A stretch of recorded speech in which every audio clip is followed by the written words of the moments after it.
Hi viewers, exact hotel style tasty vegetable base ఈజీగా తక్కువ టైంలో ఇలా చేసుకోండి. దీన్ని కొన్ని ప్లేసెస్లో బొంబాయి చట్నీ కూడా అంటారు. పొయ్యి మీద కడాయి పెట్టేసుకోవాలి, పక్కకి వేడి నీళ్ళు పెట్టుకోవాలండి. 10 మినిట్స్లో అయిపోతుంది.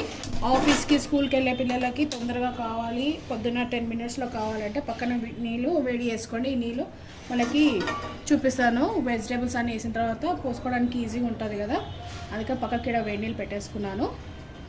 ఇప్పుడు 2 గంటల నూనె పోసేసుకోవాలి. పక్కన నీళ్ళు మరిగిపోయాయి, నేను స్టవ్ ఆఫ్ చేసేసుకున్నాను. ఆయిల్ వేడెక్కాక మనం జీలకర్ర ఆవాలు వేసేసుకోవాలి. 1 టీ స్పూన్ అంత జీలకర్ర ఆవాలు వేసేసుకొని దీంట్లో ఫస్ట్ మనము ఒక పెద్ద క్యారెట్ ముక్కలను వేసుకోవాలి.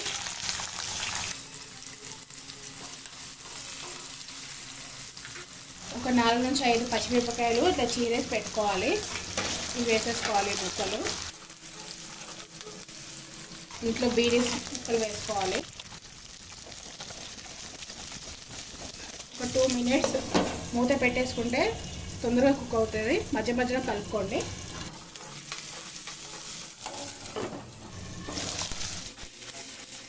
ఒక పెద్ద సైజు ఆలుగడ్డ ముక్కలు, బఠానీ ఉంటే కూడా వేసుకొని టేస్ట్ చాలా బాగుంటుంది. ఇక్కడ నా దగ్గర ఏవే వెజిటేబుల్స్ ఉన్నాయి కాబట్టి ఇవే చూస్తున్నాను. మీ దగ్గర పచ్చి బఠానీ ఉన్నా వేసుకోవచ్చు. ఒక 1/2 టీ స్పూన్ సాల్ట్ వేసేసుకోండి. 1/2 టీ స్పూన్ పసుపు వేసుకొని కలుపుకొని కాసేపు ఈ నూనెలో మగ్గే వరకు మనం మూత పెట్టేసుకున్నాము. మధ్య మధ్య కలుపుతుందండి, ఎందుకంటే ముక్కలన్నీ ఈక్వల్గా ఉడకాలి కదా. ఈ వెజిటేబుల్స్ వేసుకునేవి ఒక హాఫ్ బాయిల్ ఉడికే వరకు మనం ఉడుకోవాలి నూనెలోనే. ఇంట్లో ఒక పెద్ద సైజు ఉల్లిపాయ ముక్కలు వేసేసుకుంటున్నాను.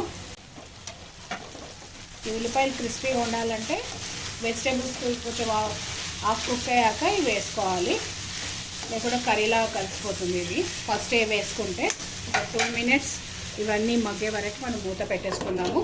లో ఫ్లేమ్లో పెట్టుకొని కుక్ చేసుకోవాలి. మూత తీసేసుకొని సో పైకి కింది కలిపేసుకోవాలి. ఆలు ఉడికిపోయింది చూడండి. అన్ని వెజ్జెస్ హాఫ్ బాయిల్ ఉడికినట్టే. 1/2 టీ స్పూన్ ధనియాల పొడి, 1/2 టీ స్పూన్ జీలకర్ర పొడి, 1/2 టీ స్పూన్ గరం మసాలా పొడి, 1 టీ స్పూన్ అల్లం వెల్లుల్లి పేస్ట్ అన్నీ వేసి ఒకసారి కలిపేసుకొని ఒక 2 మినిట్స్ అలాగే ఉంచుకోవాలి స్టవ్ పైన. ఈ మసాలా ఈ ముక్కలకంతా పట్టే వరకు ఒక 2 మినిట్స్ పెట్టుకోవాలి లో ఫ్లేమ్లో. మసాలాలు వేసాం కదా, అడగంటకుండా మధ్య మధ్య కలుపుకుంటూ ఉండాలి. మసాలాలంతా వేగిపోయాయి. చుంచేసి వేసుకోండి. కరివేపాకు చాలా మంచిగా స్మెల్ వస్తుంది చుంచి వేస్తే.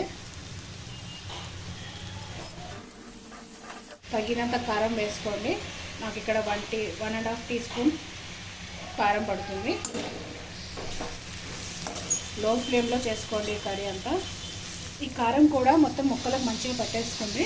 ఇప్పుడు ఈ రెడీగా పక్కకు మనం వేడి నీళ్ళు పెట్టుకున్నాం కదండి, ఈ వేడి నీళ్ళు పోసేసుకోవాలి. ఇందులో ఫాస్ట్గా కుక్ అవుతుంది.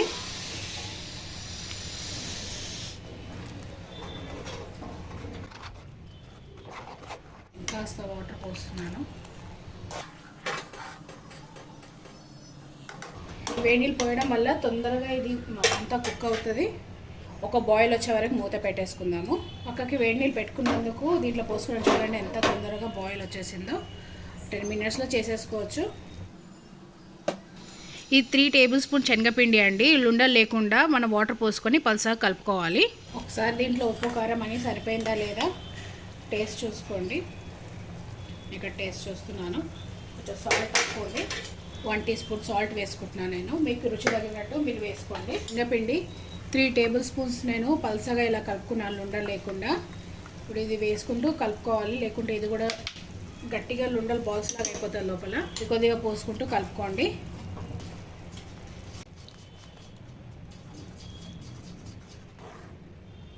చూసుకోండి ఎంత థిక్నెస్ కావాలో మీకు, దాని ప్రకారము ఇంట్లో వేసుకోండి మీరు ఈ శనగపిండి. ఇది చల్లగైనాక ఇంకా చిక్క అవుతుంది కాబట్టి చూస్ చేసుకోండి. ఎప్పుడు సింపుల్గా కాకుండా ఇలా అన్ని మిక్స్డ్ వెజిటేబుల్స్ తోటి చేసుకోండి. మీ ఇంట్లో ఏ వెజిటేబుల్స్ని అన్నీ వేసుకోవచ్చు. నాకు ఇక్కడ ఇవే అవైలబుల్ ఉన్నాయి, బీనీస్, ఆలు, క్యారెట్, అందుకని ఇదే వేస్తున్నాను. ఇది కాసేపు మనం మూత పెట్టేసుకొని కుక్ చేసుకుందాము.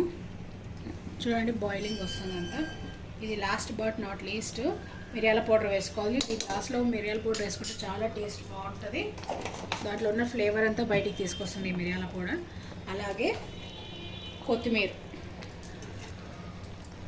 ఇది పూరికి, రొట్టెలకి ప్లస్ దోశకు చాలా బాగుంటుంది. నేను ఇప్పుడు ఈ కర్రీ దోశ కోసం చేస్తున్నాను. ఒక 2 minutes మనం ఈ కర్రీని మూత పెట్టేసుకొని కుక్ చేసుకొని స్టవ్ ఆఫ్ చేసుకోవడమే. మంచి స్మెల్ వస్తుంది. ఇప్పుడు ఇది చూడండి, వెజిటేబుల్స్ ఎన్ని వెజిటేబుల్స్ ఉన్నాయో.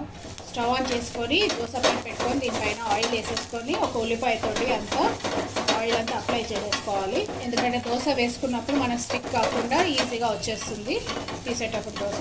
ఈ పొట్టు మినుముల దోశనండి, అంటే పొట్టు మినపప్పు దోశ. ఈ పొట్టు మినపప్పుతోటి దోశ పిండి తయారు చేసుకున్నాను కాబట్టి ఇది కూడా దోశ చూపిస్తున్నాను మీకు.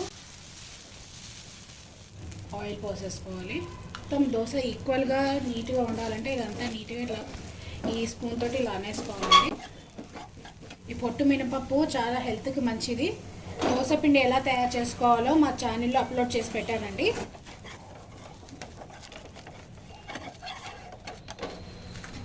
చూడండి, ఇది పొట్టు మినపప్పు అయినా కూడా బ్రౌన్గా వచ్చింది దోశ. వెజిటేబుల్ బొంబాయి చట్నీ,